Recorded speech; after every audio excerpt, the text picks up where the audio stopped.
Hi everyone, my name is Kate Kalthoff and welcome to a Stamping to Share video. Today I'm going to share a few techniques with you. I'm going to show you how to use the Stampin' Up! Peekaboo frames to make cute little doors that you can open up for your journaling boxes on your scrapbook pages.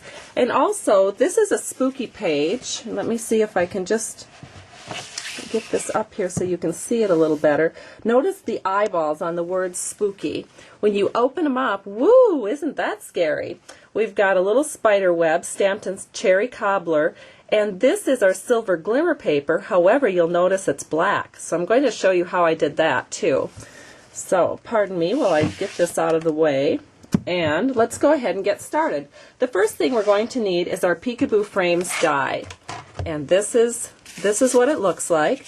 I have my Peekaboo Frames die covered with sticker paper with the die parts pulled out, and that way I can write the dimensions on my actual die so that I don't have to remeasure every time I want to cut a Peekaboo frame.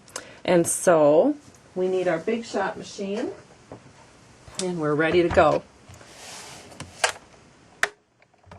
I put the flat plate on the bottom, my cutting plate on top, and we'll roll it through.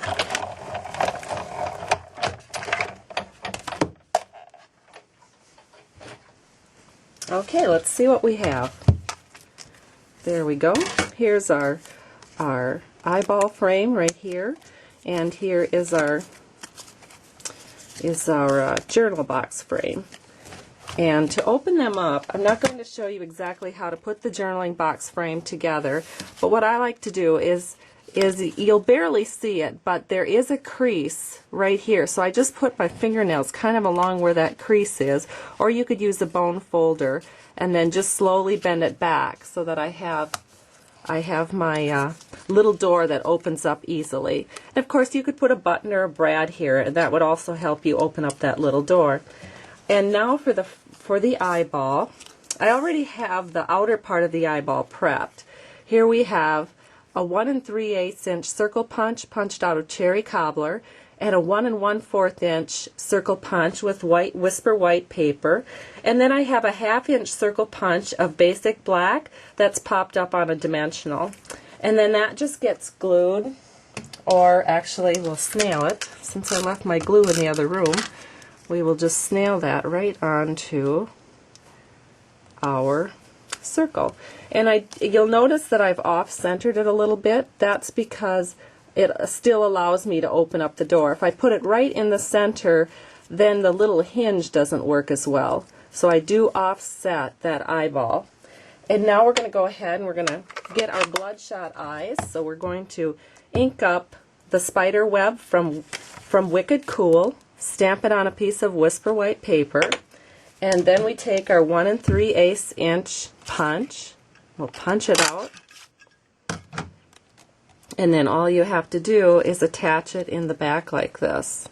And so I'm just going to put a little snail around the outside here.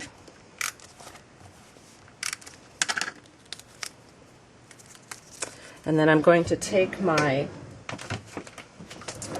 adhesive remover and just rub that off from the inner piece so that it doesn't get stuck on the inner piece.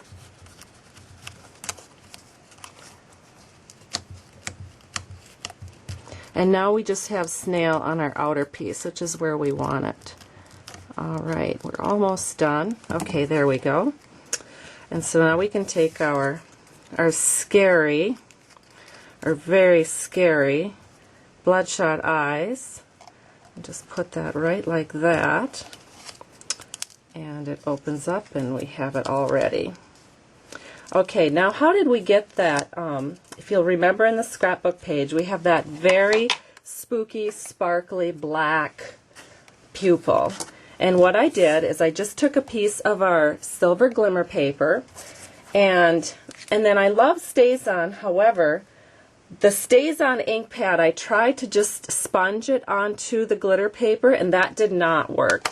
So I found that the best thing for me to do was to take the actual StazOn re-inker refill, and I just put a little bit on the paper, on the glimmer paper, and then I took a sponge and I sponged it all around. And then if I wanted it just a little bit darker, I added a little bit more.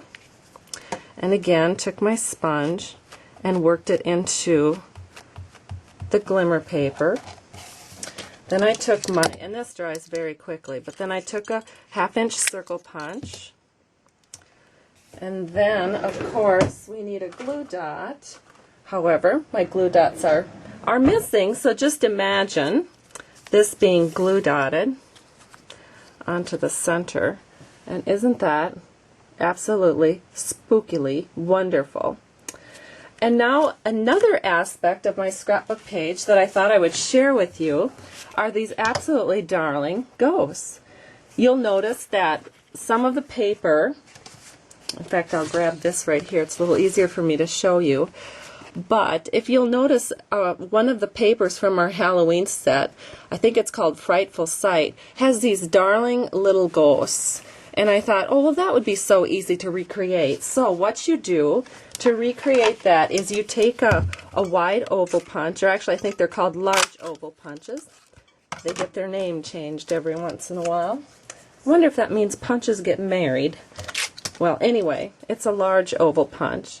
And you take your 1/2-inch circle punch and you just bring it to the bottom and punch it out. Oh, it looks like I have a little bit of stays-on ink on the bottom, but you get the idea. So there we have our little ghost, and now to make his eyes, we just take our rhinestone jewels, and we take a red Sharpie marker, and we just color in that rhinestone jewel with the red Sharpie marker. And then the next step is to take a paper piercer, which, again, it appears I do not have. Boy, I was very prepared for this demonstration. So I'm just going to take a stick pin here. You know, use what you've got on hand. And now we just put our little eyes right onto our ghost. And there he is. All very cute. So, hope you enjoyed this demonstration of a few of the techniques that I put into my scrapbook pages.